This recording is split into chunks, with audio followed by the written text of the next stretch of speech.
First thing I want to ask about the Wounded Warriors thing. You guys had a visit there. Yeah, I appreciate you asking about that, Jim. We went yesterday, me and some of the players and staff, and we just humbling experience to be able to share some time and hopefully brighten some people's days in that Wounded Warrior program.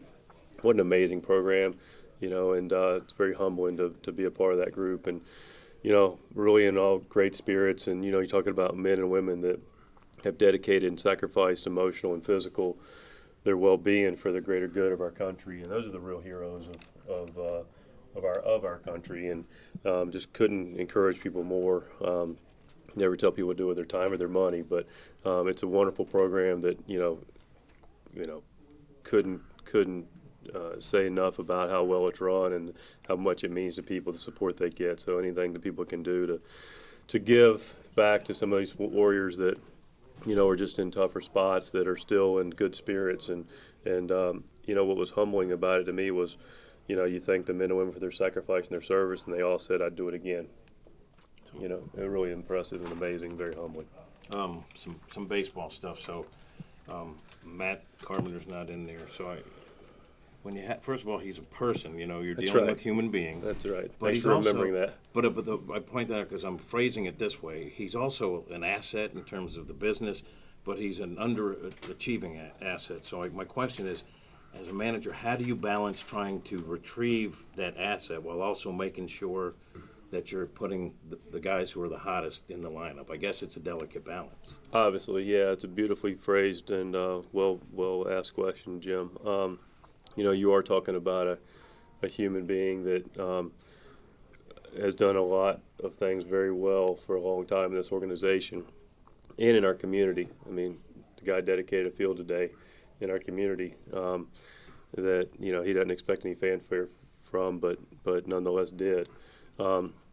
We also get it's a business, and so the human aspect of it is a guy that has had a lot of success for the organization. We do understand this is a business that's what have you done for me lately. We all understand it, but we also recognize that there is an asset that is real, that hasn't performed from the business standpoint to the level that we our baseball community would like. And then so what's the patient level with that? And it has nothing to do with his contract or anything along those lines. It has a lot to do with just how confident we are about him moving forward and getting it going. Because the reality is, this is a guy that last year, this time last year, I won't say carried us, because a lot of people had a lot of things that went well in allowing us to make a run in the second half when effectively we were left for dead. And he was the guy leading that charge. And you need to have a little longer memory sometimes in some cases, but yet still appreciate where we're at with how we're competing and where Matt is, physically and emotionally. And we're going to stay fluid with it, because the fact of the matter is the guy did finish ninth last year in the MVP race. And not to have some level of patience, which I get. We're in a very, very absolute, not even a 24-hour news cycle anymore. It feels like it's in a 5-hour news cycle. And what have you done for me lately, world? I do get it. We do have to win games, have results. We also need to be aware that this is a talented guy that's contributed quite a bit and has earned. And it's not about earning anything contractually. It's about earning what he's done up to this point. He scored his 700th career run as a Cardinal. You look up and, recently he keeps setting doubles records, run scored records, for career. And that's the one thing this organization's always valued and appreciated and rewarded is guys that have performed. Look at Adam Wainwright. He's having a nice season. Last night wasn't his best. I respected Waino last night for how he competed very, very much. But I looked at his numbers just today about what he's done. 8 out of 10, 6 innings plus starts, quality starts, one of the best in the National League since the All-Star break. Didn't have a good start last night. Last year he was inconsistent with what he's doing. He wasn't feeling good. we got rewarded for being a little patient and having a little vision of how this guy competes and what he was able to do in the past. So, Carp does deserve some grace, and he's gotten some grace. And we'll also we'll evaluate every day. He's not playing today. We got a lineup that we feel really confident and comfortable with. Obviously, of competing today against the Colorado Rockies, and it'll remain fluid. If he's still looking to get going, and as the games get closer toward the end, and obviously you're trying to push into the playoffs, does that change the way you look at giving him opportunities to get going? It changes as we move forward. I mean, we evaluate what's taken place recently. We're not going to excuse the fact that, it's not been as good as he or we would like. And so we've made an adjustment in today's lineup. We also know that if we can get him going and he can get himself going, then we got a guy that can help propel this team to make our road a lot easier to win this division and win this World Series and World Championship. So, because if you look at how that looks and what that production looks like, if we can get that production, and we're not going to get it by just sitting in cold. We got to figure out how that looks, and that might require some at-bats off the bench and some continued work in the cage and get himself mentally and physically where he needs to be able to go. And when he does that, we'll ride with it. If not, we'll just continue to evaluate it. Mike, how healthy would you say he is? I know all these guys are probably playing with something that hurts him, but he's got a chronic back. Yeah, no, there's not one thing. There's not anything that, like you say, Mark. I mean, everybody at this point in the season is a little banged up with something in every clubhouse. Yeah. So but no, that Matt won't make an excuse for that. There's nothing that he's hiding or not feeling good about, or obviously there's some issues with some fouling some balls off his foot and then getting hit in the foot, but that's more or less behind him. I'm sure it's sore, but there's nothing physically compromising Matt Carpenter where he couldn't perform, and he wouldn't begin to excuse that either. You mentioned all the inside cutters and sinkers and things that he sees. They're probably throwing those for a reason. They think either he's not getting around, his bat's slowed down, or he might be hurting, right? I mean, I assume. Yeah, I don't think it's a matter of him being hurt.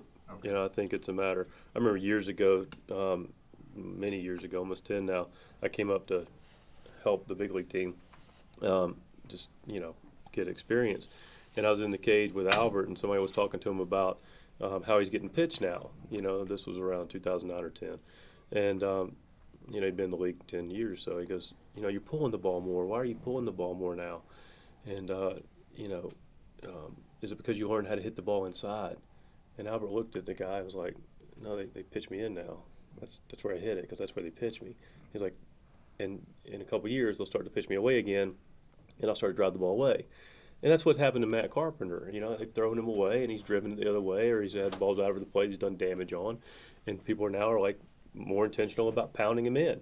And it's an adjustment that Matt's making, and I don't think it's anything physical as far as him not feeling good. It's just about being able to get his swing to the point where he consistently is able to get to that pitch and handle his at-bats. Mike, we've talked a lot about communication when things go well. To Jim's point, though, what's the role of you and your staff to communicate with a guy when things aren't like Carp, to make sure that he's not taking too much personally as he's just a part of a bigger puzzle? Yeah, that's a good question, but I'll say this, it's to the point of the patience part. We aren't a high knee-jerk reaction staff or clubhouse. We communicate with players every day. So, to say we're going to communicate a guy with a guy going, hey, you're doing great, man. It's wonderful. I love you, buddy. You're behind you all the way. Oh, you're not going good? Yeah, hey, how you doing? And no, man, it's the best part of my job. It's the reason I do my job, quite honestly, primarily. I love the competition. I love the opportunity. I love the challenge. I love all that. But really, I got into this profession to be a part of people's lives and to communicate and get to know them and to help them get the most out of their God-given ability. And, really, if you're really with somebody, you're with them all the time. And then that way it doesn't get way over here to where, because you have a pulse of what that person's dealing with. And when somebody's struggling, you sit down with them and you just try to love them a little more and try to meet them where they are and just hopefully create a safe place where they can share what's really going on with them, or anything that's hard to get out that that needs to get out. But, you know, whether it's Matt or any of the guys, you know, the thing that I value the most about the opportunity I have every day to coach and to manage, it's really about relationship with people. And that communication is going to be consistent, and even more so, you know, when somebody might be struggling. It's just, I'm here for you, man. And, you know, to Jim's point, it's a human being, you know, and he is an asset, and there is a expectation. This is a business. We get it. I mean, you know, people aren't going in with, you know, 25 media people into a lot of businesses every day, you know, and talking about, but let's don't, you know, so our job is to perform in front of a lot of people, and we embrace the expectations. We love it. We have a great opportunity, community to do it in front of, with a lot of history, and we love it. You know, when things don't go well, we just need to be able to support each other and be honest with each other, and be able to make sure that people are in a good spot mentally and physically, is just, you know, who they are as people. Because at the end of the day, that's still what we are.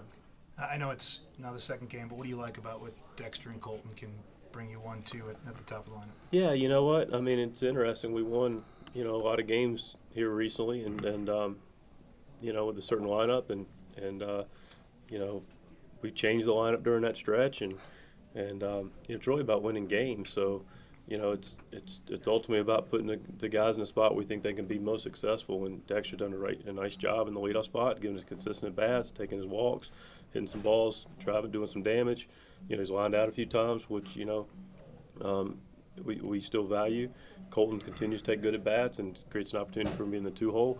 I feel like Colton can hit 2 or 7 or 8 or, you know, whatever. And same with, you know, Edmund. Edmund did a tremendous job. We won a lot of games with him hitting second.